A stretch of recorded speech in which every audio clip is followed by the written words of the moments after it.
This case sent shockwaves through Japan and later the entire world. It involves 4 teenage boys, a high school girl, and over a month of horror that ended up with her body found in a barrel filled with cement. It's disturbing, tragic, and absolutely heartbreaking. So please take care while you're watching. This is the case of Junko Furuta, a 17-year-old girl from Japan whose life was about to change. Her life was taken such in a cruel way that it shook the entire nation and left a scar in history. Welcome back to another Beauty and Crime Sunday with me, in which I do my skincare while we talk about the chilling cases that I found this week. So before we dive into this case, a little heads up. This episode includes mentions of abuse and violence. So if that's not for you, you can skip through parts or we will see each other in the next one. For everyone else, let's get into it. Her name was Junko Furuta, and what happened to her was cruel, despicable, so inhumane that even decades later in Japan, people still struggle that this case was even real. But it wasn't just the cruel nature of this crime that stunned the public.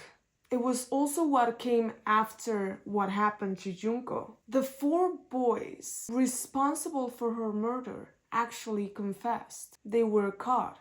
And yet, because they were underage, the Japanese justice system just gave them light sentences. This is why the case is mostly known as the worst crime in Japan after the post-war. And it also became known as the girl in cement, a chilling nickname that tells us how Junko was found. Discarded in a concrete-filled drum like she was trash. But Junko was very far from that. She was just 17, but she was so hardworking with very big dreams. She studied during the day and worked evenings in a plastic molding factory to help her parents pay for school. She was smart, responsible, and already had a job lined up for when she graduated. She was going to work in an electronics store. So her classmate described her as kind, beautiful, and incredibly popular. She barely missed any days of school. And her dream was to become a singer. Junko represented everything a young person could hope for. A future, a dream, a life just beginning. But obviously, everything changed with a blink of an eye. No one could have imagined that this very bright girl, very promising girl, would soon become the victim of one of the most horrifying cases in Japan. So she ended up being known for all the wrong reasons. So November 25, 1988. It was supposed to be just another typical day in Junko's daily routine. After school and after a part-time shift at work, she got on her bike and started pedaling home, just like she always did. That night, she was probably looking forward for a night relaxing in front of the TV. Japan was airing that night a very rare special, a live-action Dragon Ball drama special that fans could not wait to see. So that was Junko's plan, but Junko never made it home. Because that same night, a group of teenagers was out on the streets. Not heading home, not minding their own business. No. They were looking for trouble.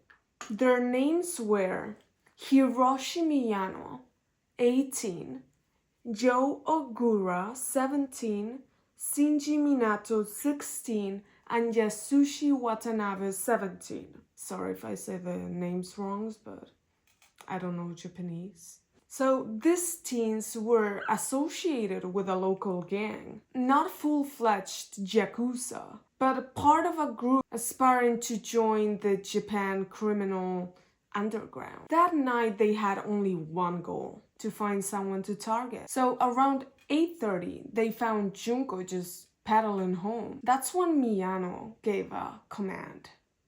Throw her off her bike. One of the others followed through with the command. Junko fell, startled and shaking. Miyano quickly stepped in, acting like a concerned stranger. He helped her up, apologized for the accident, and offered to walk her home. Junko, trying to make sense of it, trusted Miyano. But instead of guiding her home, he took her to a very isolated section of the town. He then contacted the other boys, telling them what had happened and to join them. What started as a moment of confusion turned into a planned, coordinated act that would soon become one of the most notorious and heartbreaking cases in the history of Japan. This wasn't just a spontaneous attack. These boys were trying to prove themselves to the gang by committing serious crimes. They believed that doing something horrific would actually earn them status in the gang. And tragically, Junko became their target. This would be the start of a 44-day ordeal that would shake Japan to its core and leave a permanent scar on everyone who later learned the truth. After Junko was abducted, she was taken to a house in a district very far from her home. This house belonged to the parents of one of the captors. It was a place that she would end up being captive for over a month, hidden away from the world. The goal was very simple: to keep her hidden long enough to avoid any suspicion, especially from her family. Her parents were desperate and aware that their daughter was being held in that house. For days, Junko's family tried calling her, desperate for any signs of her. But when Junko talked on the phone, she was forced to lie every single time. They would force her to say, "I have decided to leave. I'm staying at a friend's house. I'm fine. Please don't worry about me." She had no choice. Junko had to tell her parents that she had run away on her own, that she simply decided to leave. But it wasn't really the truth, was it? Junko was forced to play along with their lives to protect the appearance of normalcy in front of her captors. If that wasn't bad enough, she actually was forced to act like she was the girlfriend of one of the captors. She had to pretend, even though she was being tortured and held against her will, just to maintain the illusion in front of his parents. But the truth was obviously much darker than that. The parents of the young man, Hiroshi, were terrified of his son. He was violent, and they feared his wrath, and his friends were also as dangerous. So they chose to turn a blind eye, unwilling to actually question what was happening in that room. On November 27th, Junko's parents actually reported her disappearance to the police. They were desperate for answers. But even though the police actually started their investigation, Junko's captors, they did everything they could so they could prevent any real action from the police. They forced her to obviously continue lying, claiming that she had left on her own and that no investigation was needed. "I left on my own. Please don't investigate. I'm fine." The next day, November 28th, Hiroshi invited friends over to his house. Among them, there were a few that actually brought something that looked very similar to medicine. Something Junko was told that it was meant to be so she would be subdued. They told her the drink was something to calm her down, but Junko knew better. She realized they were using drugs to manipulate and control her, making sure she remained silent. Desperate to escape, Junko tried to actually scream and tried to find help, hoping actually someone would come to her rescue. For a fleeting moment, it actually looked like that some help might arrive. The parents of the house, they decided to investigate. those weird sounds coming from upstairs. But Hiroshi quickly stepped in. He assured them nothing was wrong, that everything was fine. The parents, terrified for his son, took his word for it and left, unaware of the horror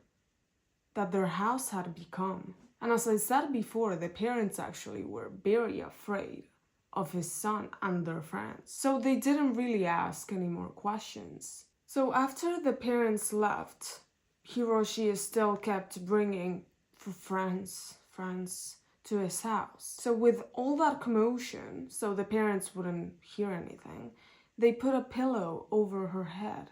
And in this position, all the friends, they started essaying her. During the 40 days that Junko lived in that house, invited many people to that house, including both young teenagers and adults, and encouraged her to abuse the girl. I have no idea if he was getting paid for it, but knowing other stories, it might be probable that he was probably getting some money from it.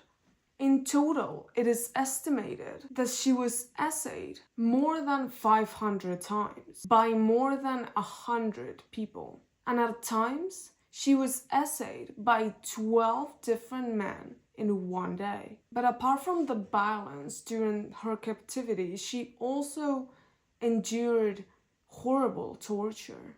The young woman was naked most of the times, and she was essayed every single day by both sides, the back and the front. Yakuza members also came to the house to essay her. They would beat her constantly. Even they would pound her face and would urinate on her body. There's actually photographs of her in front of the captors. But the guest would also insert weird things into her. For example, a bottle of beer. They inserted scissors and a roast chicken, which evidently caused her a tear inside. On one occasion, I guess every single day, they wanted to do something that was even crazier than the day before.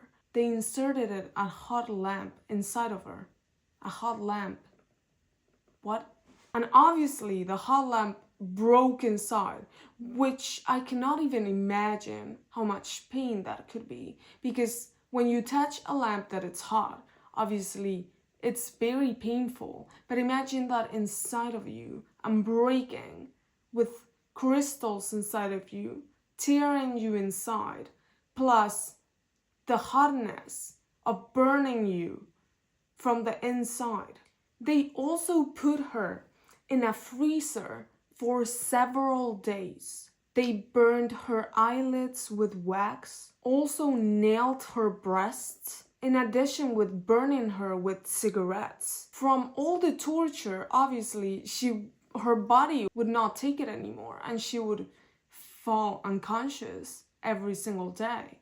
When she would fall unconscious, they would take her head and put it in cold water so she would wake up and torture her again. And after all this, Junko's body and her condition was horrible. She would suffer extreme malnutrition due to the torture and very bad diet. And Junko's physical appearance would also be altered because of the torture. Her face was already so bruised from the beatings that it was impossible to see that it was her, to recognize her facial features. Furthermore, her body was so tangled, so overwhelmed and destroyed, that it was beginning to rot.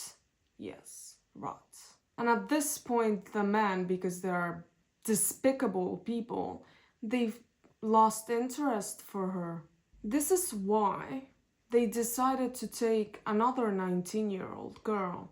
They kidnapped her and abused her as she was returning home from work. But Junko was still imprisoned in this house. They were kind of playing a game when Junko lost the game because obviously she couldn't nearly even talk. So it was kind of like a punishment, so they had to let out the steam. And one of the captors threw liquid on her and set her on fire. At first, Junko struggled to stop the fire, but after a while, she gradually became less determined to stop the fire. After this, the young man kept beating her even more. They also lit candles and poured the liquid on top of her body, burning her. Finally, the young woman, from all the torture, she fell unconscious again. Some parts of her body were already very decomposed. Junko's body was just laying there, decomposing, very burnt, but she still was not dead yet. She was simply unconscious at this point, but simply the four boys, just to avoid getting dirty, they took plastic bags to cover their hands and kept beating her even more. They punched her, kicked her, and lifted an iron ball that they would use to punch her stomach several times. This attack lasted approximately 2 hours and was supposed to be the last. After all this beating, they left, but they still thought she was still unconscious after all those beatings. But the next day, when one of the captors went inside, they realized that the young woman was dead. He got scared and told his friends, and they already came with a plan to say goodbye to the body. They took her body, put her in a kind of bucket with all cement poured into her, and they took her to a region in Japan and just left her there. After all this, the boys kept with their life as normal as nothing ever happened. Became suspects of a death of a mother of a 7-year-old child. I couldn't find much about this, but who had passed away a few days before the kidnapping happened, which I couldn't find a lot of information about this, so I'm not sure if this is correct. And they took all the boys to interrogate them, and I guess one of them got very nervous. And they started kind of confronting each other. They believed that the other one was gonna say something, that they did it and stuff like that. So one of them decided to confess. He confessed where they left the girl's body. Faced with this very spontaneous confession, they were inspecting it. The police were surprised because they were initially there to question about the death of the mother, but not Junko Furuta, so the police went to the region that the guys said they left their body at. So the next day they found it. The body was already completely unrecognizable, and they could only identify her with the national fingerprints. The autopsy revealed this woman had been severely beaten and tortured on numerous occasions. Furthermore, despite all the injuries, they discovered that she was actually pregnant. In that autopsy, they also realized they discovered the DNA of several people. By the time the police found Junko Furuta's body in the concrete-filled drum, it had been a year since her death. Weeks of unimaginable torture and a slow and very painful death. So in 1990, the trial actually began in the Tokyo District Court because the suspects were all minors at the time. They were protected under Japanese juvenile law. Their names were supposed to be withheld. But given the severity of the crime, a reporter from Shukan Bunshun magazine published the real names, arguing that those that commit such atrocities should not be hidden by the law. The court proceedings were long, very emotional, and very controversial. Each boy admitted to the roles in Junko's captivity and torture, but they downplayed their involvement in actually killing Junko, often blaming each other. Even more shocking, the Minato family, the family that they held Junko captive in, was never formally charged, which I understand. They were scared of their son, but no. They had clear evidence that they knew something was totally wrong in that house and chose not to intervene. At one point, even Junko tried to escape, but when she was captured again, she was punished even harder, and the torture escalated even more. Many in the courtroom, including legal officials, broke down in tears as details were read aloud. The prosecutors painted a clear picture. These weren't troubled teens and making one terrible mistake. These were sadistic individuals who acted with calculated cruelty for over a month. The sentencings also stunned the whole nation. Hiroshi Miyano, the ringleader, was given 20 years, the maximum possible sentence for a juvenile. But for many, it was far too light. Ogura received just 8 years in a juvenile facility, despite being one of the most violent participants. Watanabe was sentenced to 5 to 7 years. Minato also received 5 to 9 years. None were actually tried as adults, and none received life imprisonment. To add to the controversy, their sentencing was reduced after the appeal even more. The court argued that they had shown signs of rehabilitation, despite the fact that their actions were cold, deliberate, and devoid any remorse. Public outcry was immediate. Protests were held, editorials were written, and many called it a national disgrace. Even decades later, the name Junko Furuta is often brought up in debates over Japan's lenient punishment to juveniles. Junko's parents were devastated, not just by the loss of their daughter, but by how the justice system handled their case. Her father reportedly fainted in court upon hearing the details of what Junko had endured. Her mother later suffered a mental breakdown and was hospitalized by what she heard. In one moment that captured pain of a grieving family, Junko's father reportedly told the court that he wished the perpetrators would be sentenced to death. He said even if they were executed 100 times, it wouldn't be enough. And honestly, I agree.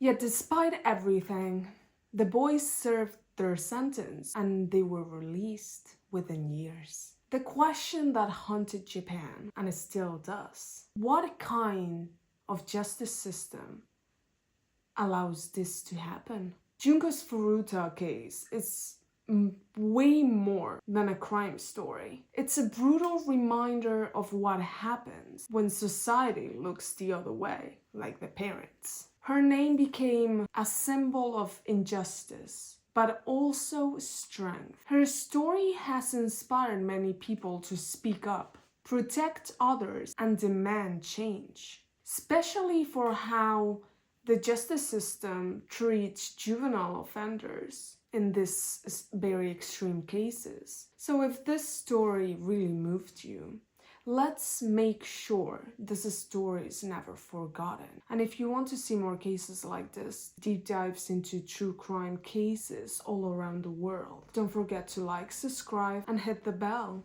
See you in the next one. Take care of yourself, and remember, do your skincare. And if you don't end up like a glazed donut at the end of it, you're not doing it right. Bye-bye!